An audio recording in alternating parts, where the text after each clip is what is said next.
فجر کے وقت کی اہمیت. صبح خیز امتیوں کے لیے نبی اکرم صلی اللہ علیہ وسلم کی دعا. یہ صبح خیز کا مطلب جو صبح صبح اٹھ جائیں. صبح جلد اٹھنے والے امتیوں کے لیے نبی اکرم صلی اللہ علیہ وسلم کی دعا. آپ نے فرمایا اللہم بارک لامتی فی بکورہا، اے اللہ میری امت کے لیے اس کی صبح میں برکت ڈال دے. پھر فجر کی سنتیں دنیا اور ما فیہا سے بہتر ہیں. سیدہ عائشہ سے روایت ہے نبی کریم صلی اللہ علیہ وسلم نے فرمایا رکعتا الفجر خیر من الدنیا وما فیہا، فجر کی 2 سنتیں دنیا اور اس کی ہر چیز سے بہتر ہیں.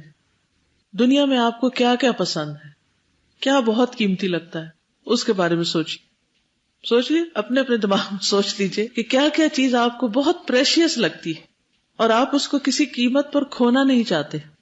اب اس سے کمپیریزن کر کے ان 2 رکعتوں پر آ جائیے کہ یہ پڑھنی نصیب ہو گئی تو گویا سب کچھ مل گیا. دنیا میں جو کچھ بھی ہے صرف ہمارے لیے پریشیس نہیں. مثلاً آپ میں سے ہر ایک نے اپنا اپنا پریشیس چیز کا سوچا. اب سوچئے جو سب کا پریشیس ہے اس سے بھی زیادہ یہ ہے. اور پھر صرف اس ہال میں بیٹھے ہوئے لوگ نہیں، پوری دنیا میں جو کچھ ہے، جو خزانے ہیں، چاہے وہ پیٹرول کے خزانے ہیں یا سونا ہے زمین میں یا کچھ بھی، دنیا اور ما فیہا جو اس کے اندر ہے، ہر چیز سے بہتر ہیں یہ 2 رکعتیں. اور کتنے بدبخت ہیں وہ لوگ جو فجر کے وقت سوتے رہتے ہیں اور ان 2 رکعتوں سے محروم ہو جاتے ہیں. تو فجر کے لیے بر وقت اٹھنا بہت بڑی سعادت کی بات ہے. اگر صرف اس ایک حدیث کو آپ کہیں جا کر ڈسکس کریں، اور اس وقت آپ چپ کر کے بیٹھے اور بولنے کا وقت بھی اتنا نہیں ہے، لیکن کسی بھی گیدرنگ میں اگر آپ سوال کریں کسی کہ آپ کو سب سے زیادہ قیمتی چیز کیا لگتی، پھر دوسرے سے پوچھے، پھر تیسرے سے، پھر اسی طرح یہ ایکٹیویٹی کر کے پھر ان کو سوچوائیں کہ اس سے بہتر ہے 2 رکعتیں. یعنی اتنا بڑا خزانہ ہمیں مل جاتا ہے اس وقت، اتنا بڑا اجر، اتنی بہترین چیز. تو ظاہر ہے کہ جو اچیور ہوتا ہے، جو صبح صبح اتنا سب کچھ پا لیتا ہے، اپنا معاملہ بھی اللہ کے سپرد کر دیا اور اللہ سبحانہ وتعالیٰ سے بہترین اجر بھی لے لیا، اس کی صبح کیسے ہوگی جو اس احساس کے ساتھ اٹھے؟ اور اس کی صبح کیسے ہوگی کہ جو نہ تہجد میں اٹھا، نہ اس نے یہ دعا پڑھی اور نہ اپنا معاملہ اللہ کے سپرد کیا، اور نہ ہی اس پر اس کا یقین ہے کہ وہی آگے بڑھاتا ہے، وہی پیچھے کرتا ہے، اور نہ پھر فجر ڈھنگ سے پڑھی، تو اس کی زندگی کیا زندگی ہوگی؟ اس میں کہاں سے سکون اور کہاں سے خوشی ہو سکتی؟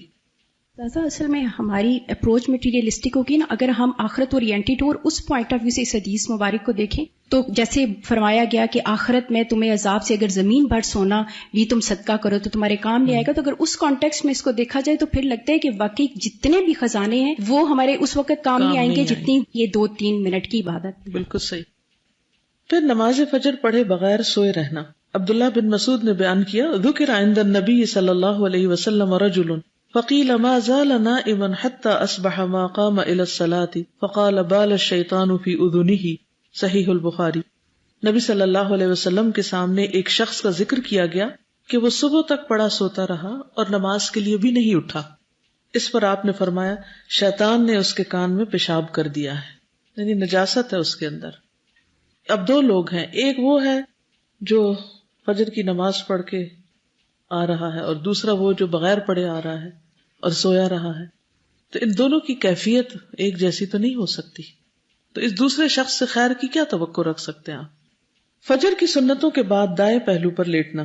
سیدہ عائشہ فرماتی ہے رسول اللہ صلی اللہ علیہ وسلم فجر کی سنتیں پڑھنے کے بعد اپنے دائیں پہلو پر لیٹ جایا کرتے تھے اور پھر اس کے بعد مسجد میں جاتے تھے.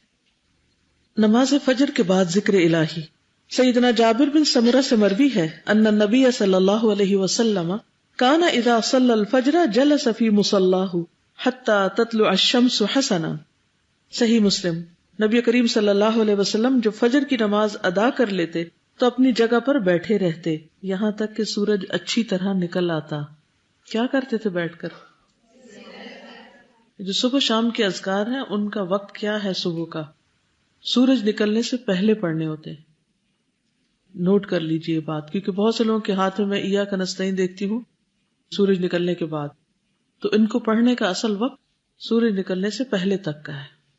اگر کسی وجہ سے مس ہو جائے تو بعد میں پڑھ لیجئے، لیکن اصل وقت وہی ہے، اور فجر کی نماز کے فوراً بعد پڑھ لی جائے. سیدنا انس سے روایت ہے کہ رسول اللہ صلی اللہ علیہ وسلم نے فرمایا من صلی الغداۃ فی جماعۃ ثم قعد یذکر اللہ حتى تطلع الشمس ثم صلى ركعتين كانت له كأجر حجة وعمرة قال قال رسول الله صلى الله عليه وسلم تامة تامة تامة. جس نے فجر کی نماز با جماعت ادا کی پھر سورج طلوع ہونے تک بیٹھا اللہ کو یاد کرتا رہا، پھر 2 رکعت نماز ادا کی یعنی اشراق، تو اسے مکمل ایک حج اور ایک عمرے کا ثواب ملے گا. اور رسول اللہ صلی اللہ علیہ وسلم نے تاکید کے لیے لفظ تامتن تامتن تامتن یعنی 3 بار یہ بات دہرائی تاکہ شک نہ ہو کسی کو کہ ملے گا یا نہیں ملے گا. کتنے لوگوں کو عمرہ کرنے کا شوق ہے؟ سب کو شوق ہے.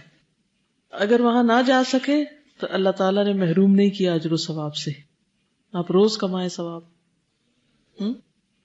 نیکی کمانے کا کتنا اچھا طریقہ ہے. اب آپ کہیں گے نہیں ہمیں تو وہ ہماری ڈیوٹی لگ جاتی ہے اور ہمیں تو صفائی کرنی ہوتی ہے اور ہمیں تو ناشتہ دینا ہوتا ہے، اور اتوار کے دن گھر والے سو رہے ہوتے ہیں نا، ناشتہ تو نہیں مانگتے. اس دن آپ مصلی پہ بیٹھ جائیے.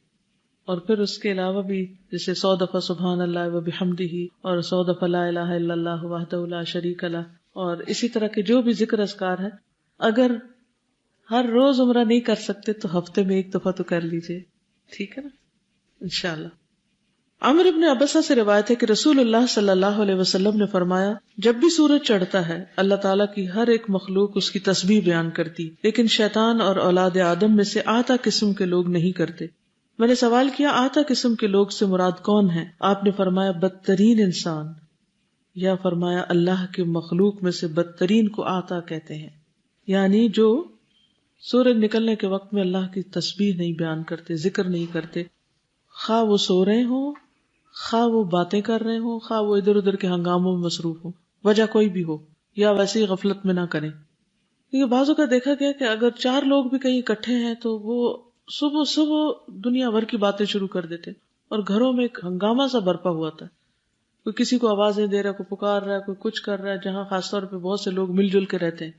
تو ان اوقات میں اپنے گھر والوں کو، بچوں کو بھی ایک ادب اور تمیز سکھائیے کہ یہ وقت سوشلائزنگ کا نہیں ہے، یہ اللہ کے ذکر کا ہے، اور اس میں بلند آواز سے بولنا اور چیخنا چلانا اور اللہ کے ذکر کو بھول جانا یہ پسندیدہ نہیں. ٹھیک ہے نا؟ جس طرح ہاسٹل میں بھی رہتے ہیں، تب یہ نہیں کہ صبح ہو گئی اور اب پھر آپ چہچہانا شروع کر دیں. پرندے جو چہچہاتے ہیں نا وہ اللہ کی تسبیح کر رہے ہوتے ہیں، ساری مخلوق لگی ہوئی ہوتی. تو ہمیں بھی اس وقت میں اللہ سبحانہ وتعالیٰ کی تسبیح کرنی چاہیے، ذکر کرنا چاہیے. یا تو قرآن مجید کی تلاوت کریں یا پھر باقی جو بہترین اذکار بتائے گئے ہیں. وہ اللہ کے ذکر کا ایک کارڈ بھی ہے نا، اس میں بھی کچھ اذکار لکھے ہوئے ہیں. اگر انسان کو بھول جائے سیکوینس یا ترتیب یا کسی وجہ سے، تو ان کو اپنے سامنے لٹکا بھی سکتے ہیں، چپکا دیں کہیں یا دیکھ کے پڑھ لیں تاکہ کوئی چیز مس نہ ہو. سیدنا انس بن مالک سے روایت ہے کہ رسول اللہ صلی اللہ علیہ وسلم نے فرمایا مجھے ایسے لوگوں کے ساتھ بیٹھنا سیدنا اسماعیل علیہ السلام کی اولاد میں سے 4 غلاموں کو آزاد کرنے سے زیادہ پسند ہے جو نماز فجر سے طلوع آفتاب تک اللہ کا ذکر کرتے ہیں. ایسے لوگ جو ان اوقات میں ذکر کی پابندی کرتے ہیں وہ صالحین میں شمار ہوتے ہیں. تو یہ جو ہر وقت بات ہوتی ہے نا صالح لوگوں کی صحبت اختیار کرنی چاہیے، تو صالح کے سوا یہ پابندی کوئی نہیں کر سکتا کہ اس وقت میں بیٹھ کے اللہ کا ذکر کرے، اللہ کو یاد کرے یا کوئی اچھا کام کرے. آپ نے فرمایا کہ مجھے ایسے لوگوں کے ساتھ بیٹھنا زیادہ پسند ہے بنسبت اس کے کہ سیدنا اسماعیل علیہ السلام کی اولاد میں سے 4 غلاموں کو آزاد کیا جائے. یہ بھی اتنی بڑی نیکی. تو صرف یہ کمپنی اختیار کرنا، کیونکہ ایسے لوگوں کی جب کمپنی اختیار کی جائے گی تو کیا ہوگا، وہ دوسروں کو بھی اس کام پر لگا دیں گے. کون ہے وہ لوگ جو نماز فجر سے طلوع آفتاب تک اللہ کا ذکر کرتے ہیں؟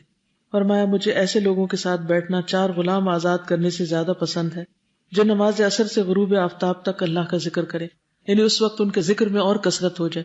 کیونکہ دن بھر کام وغیرہ کرتے رہتے ہیں تو شام میں پھر انرجی لو ہونے لگتی، تو کہ بہت ایکٹیولی آپ دوسرے کام نہیں کر سکتے، تو پھر انسان کو ذکر میں ایک خاص قسم کو سکون بھی ملتا ہے، ایک تسلی ہوتی. تو کس قدر فضیلت ہے ذکر کی. کیا کر سکتے ہیں آپ اس وقت اپنے آپ کو اس چیز کا پابند بنانے کے لیے، اگر باقی گھر والے نہیں ہیں پابند؟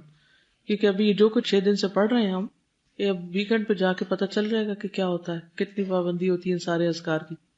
یہ کچھ لوگ جب ان کو ایک خاص ٹائم ٹیبل کا پابند کیا جاتا ہے تو اس وقت تو وہ کر لیتے ہیں، لیکن جو ہی اس سے چھٹتے ہیں تو سب بھول جاتے ہیں. تو گھر جاتے وقت اپنے ویکنڈ کے لیے بھی ایک ٹائم ٹیبل بنائیے، کیونکہ اللہ سبحانہ تعالیٰ کو وہ عمل زیادہ پسند ہے جس میں آپ کنسسٹنٹ ہو، جو تسلسل کے ساتھ ہو، دوام کے ساتھ ہو، چاہے وہ تھوڑا ہی کیوں نہ ہو. ٹھیک ہے. اب یہ مجبوری ہو سکتی ہے گھر والوں کی کہ بچے چھوٹے ہیں، وہ رو رہے ہیں، تو اب آپ مسلح پہ تو نہیں بیٹھ سکتے، یا آپ کے ہسبینڈ کو ڈیوٹی پر جانا ہے تو آپ کو ناشتہ بنانا ہے یا لگانا ہے یا کوئی بھی ایسا کام کرنا ہے، یا آپ کو خود یہاں پر آنا ہے، تو آپ کو جلدی ہے نکلنے کی. آپ میں سے کئی لوگ فجر کی اذان کے بعد نکل آتے ہیں کہ جو گھنٹے 1.5 گھنٹے کی ڈرائیو سے آتے ہیں. تو اس صورت میں پھر آپ کیا کر سکتے ہیں؟ کیا کریں؟ کھانا بناتے وقت ذکر کرتے رہیں، سفر میں آتے وقت آپ ذکر کرتے رہیں، اور یعنی جو بھی کام کر رہے ہیں، مثلا آپ کو صفائی کر رہے ہیں، کچھ بھی کر رہے ہیں، یعنی ایک تو یہ کہ آپ ایک جگہ بیٹھ کے کریں. اگر بیٹھ کے نہیں کر پا رہے تو جو بھی کام آپ کے حصے میں ہے یا ذمہ داری پہ ہے، اس کام کے دوران بھی ذکر کرتے رہیں، خواہ وہ صبح کا وقت ہے یا عصر کا وقت ہے، لیکن ان اوقات کو ذکر کے لیے خاص کریں. اس سے یہ بھی پتہ چلتا ہے کہ شام کے اذکار مغرب کی اذان سے پہلے ہو جانے چاہیے، یعنی عصر کی نماز پڑھنے کے بعد شام کی دعاؤں کا وقت شروع ہو جاتا ہے. ٹھیک. قیلولہ، قیلولہ سے مراد گہری نیند سونا نہیں ہے